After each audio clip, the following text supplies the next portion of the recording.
Okay, so what type of information did I receive prior to going into the assignment, and what were my thoughts? Well, as part of my best practice approach, I like to pre-conference with the people involved to find out who, what, and why.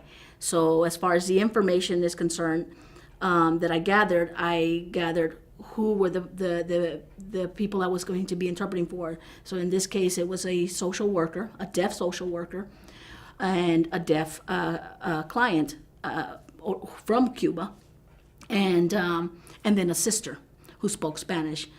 And so from there, I also tried to determine what was the mode of communication.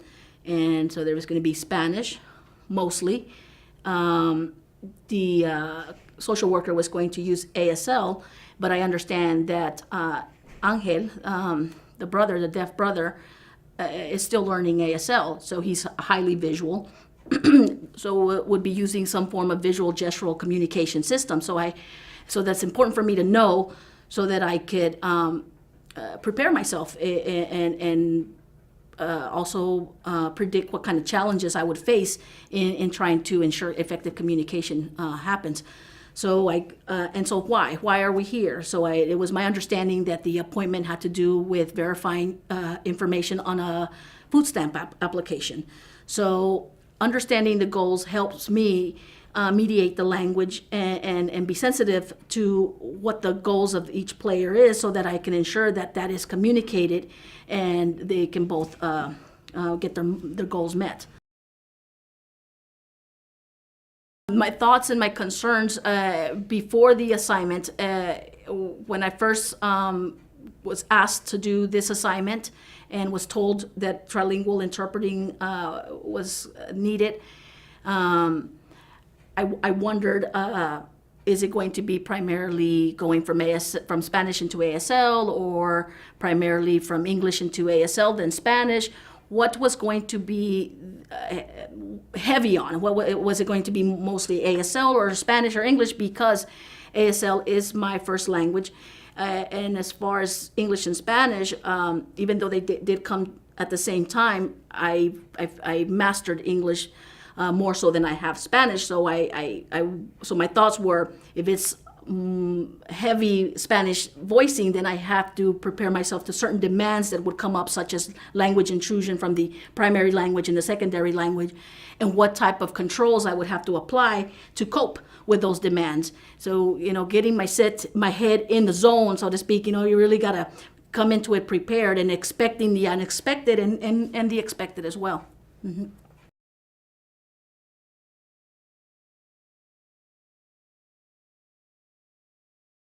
And after gathering all of the information, and understanding what the topic was, what the goals were, it also enabled me, allowed me to do a little research of what terminology would be used and whatnot. And also, after finding out that the social worker it was deaf and would be using ASL, but that there would be visual gestural communication involved, immediately I felt that there might be a need for a certified deaf interpreter, because when the conversation between the social worker and the deaf person is in progress, there might be some visual gestural nuances that I am not able to pick up. So this is a maximize your language skills situation, where you have got to maximize everything you have.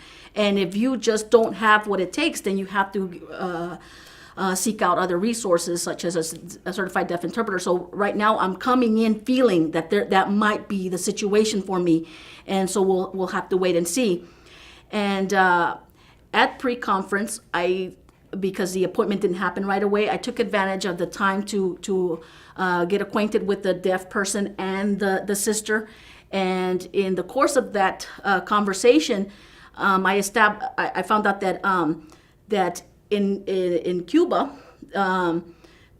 they don't say estampillas de alimentos for food stamps, or Food stamps assistance, deseos de comidas. So it was helpful for me because then I want to use the terminology that she's familiar with, to be culturally sensitive to her, because I am familiar with Mexican culture. I am Tex-Mex, and it's very different from Cuban culture. So I wanted to take that opportunity to become comfortable with her and establish a trust, because trust is a huge thing for high context cultures such as Spanish people in Spanish speaking countries, and deaf people as well.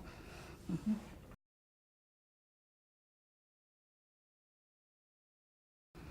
One other thing that I did to take advantage of that pre-conference time before the assignment began was to also talk to the social worker, the deaf social worker, knowing what challenges I would face because the more information I got, it was clear that it was going to be heavy Spanish voicing. So immediately I knew that I was going to have some demands, that I needed to have some controls in place as the assignment began and was in progress.